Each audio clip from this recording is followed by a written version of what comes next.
तो भाई पिछले 2 दिनों से हम सब लोग बिग बॉस को गालियां देने में लगे हुए हैं क्योंकि बिग बॉस ने आवेश दरबार को एविक्ट कर दिया। अब आवेश का एविक्शन जो हुआ है वो तो हम सभी को पता है कि भैया टोटली अनफेयर डिसीजन है। और वोटिंग के आधार पर देखा जाए तो नीलम को जाना चाहिए था इस हफ्ते।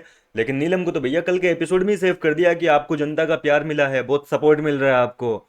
लेकिन ऐसा नहीं है, सबको पता है नीलम को सबसे कम वोट मिले हैं और नीलम चाहती है अगर वोटिंग के आधार पर एविक्शन का डिसीजन लेते तो।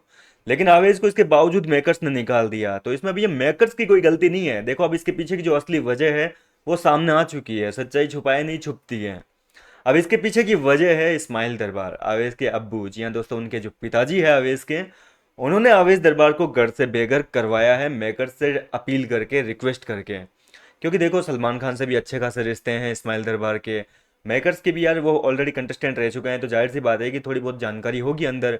और इसी बेस पे जो है आवेश दरबार को निकाला गया है। हालांकि कहीं कहीं ये बात सुनने में आ रही है कि भैया 2 करोड़ रुपए देकर आवेश को निकलवाया गया है। लेकिन पैसे वैसे की कोई बात नहीं हुई है, रिक्वेस्ट के तौर पर जो है आवेश दरबार को घर से बेघर किया गया है। अब ऐसा क्यों किया है इस्माइल दरबार ने, आवेश के जो पिताजी है, उन्होंने क्यों निकलवाया अपने बेटे को? इसके पीछे भाई वजह यह है कि आवेश की जल्दी ही नगमा के साथ में शादी होने वाली है। ये लोग दिसंबर या जनवरी में जो है निकाह करने वाले हैं, और इस रिश्ते को बचाने के चक्कर में जो है ये डिसीजन लिया गया है। क्योंकि ऑलरेडी घर के अंदर काफ़ी ज़्यादा आवेश को लेकर बातें उड़ रही है कि भैया इसके तो लड़कियों के साथ में चक्कर चल रहे हैं, हर लड़की को डीएम करता है, और मतलब इज्जत की छीछालेदर हो रही है एक तरीके से। और अब घर के अंदर ये खबर भी चल रही है कि भैया वाइल्ड कार्ड के तौर पर इन दोनों की, जो बशीर की और आवेश की जो एक्स गर्लफ्रेंड है सुबी जोशी, उसकी एंट्री करवाई जाएगी। और इस्माइल दरबार को ये पहले से ही आभास हो गया कि भैया वो लड़की आएगी तो दोनों की इज्जत का और फालूदा होएगा। इससे बढ़िया है कि अपने बेटे को सही समय पर निकाल लो, इज्जत के साथ बाहर आ जाए तो ज़्यादा बेहतर होगा। और आपने अक्सर नोटिस किया होगा घर के अंदर जब भी आवेश के ऊपर कीचड़ उछाला है किसी ने भी, चाहे फिर वो अमाल हो या बसीर हो, तो आवेश नहीं बोलता था, आवेश उठाता नहीं था अपनी आवाज़, क्योंकि उसके मुंह से एक लाइन निकलती थी, यार फैमिली देख रही है, वो लोग क्या सोचेंगे, नगमा के परिवार वाले क्या सोचेंगे, उनको क्या लगेगा मैं कैसा हूँ कैसा नहीं हूँ। मतलब ये रोना धोना उसका चलता था आवेश का कि भैया। और बंदा अपनी इज्जत को जो है लेकर बहुत ज़्यादा सीरियस था।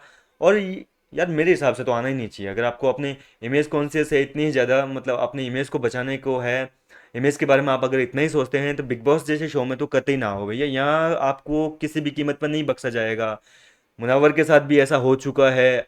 इसके अलावा रजत दलाल को भी कहीं ना कहीं ट्रोल किया गया था मेकर्स के द्वारा। इसके अलावा एलविश यादव को भी नहीं छोड़ा भैया, उसको भी लपेट दिया।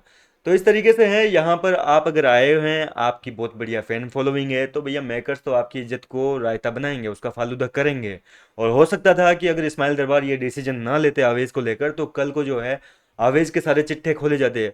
अब देखो कांड तो सब करते हैं भैया अपनी लाइफ में, कुछ छुपा के करते हैं, कुछ सामने कर लेते हैं। तो कांड तो सबके होते हैं, सबके सीक्रेट्स होते हैं, कोई शेयर कर लेता है एक दूसरे के साथ में, कोई नहीं करता है।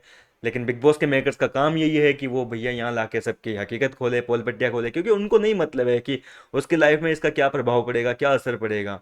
उनको इस चीज़ से मतलब है कि भैया हमारे टीआरपी आनी चाहिए, उनको टीआरपी से मतलब है, फिर चाहे बाहर में गई उनकी इज्जत। तो यही आवेश के साथ में होता कल को, अगर सुबी जोशी आती, कुछ बातें आवेश की निकलती, कुछ बातें बसीर की निकलती, दोनों का रायता होता, फालूदा होता। तो इससे पहले ही जो है इस्माइल दरबार ने अपने बेटे को बाइज्जत बरी करवा लिया। तो ऐसी बात है कि भैया आवेश दरबार के एविक्शन के पीछे कोई ऐसा नहीं है कि वोटिंग के आधार पर हुआ है, वोटिंग के आधार पर नहीं हुआ है। उसको अपील करके, रिक्वेस्ट करके निकलवाया गया है। क्या कहना चाहेंगे इस एविक्शन को लेकर? अपनी राय कमेंट करके बताइए। मैं मिलता हूँ आपसे नेक्स्ट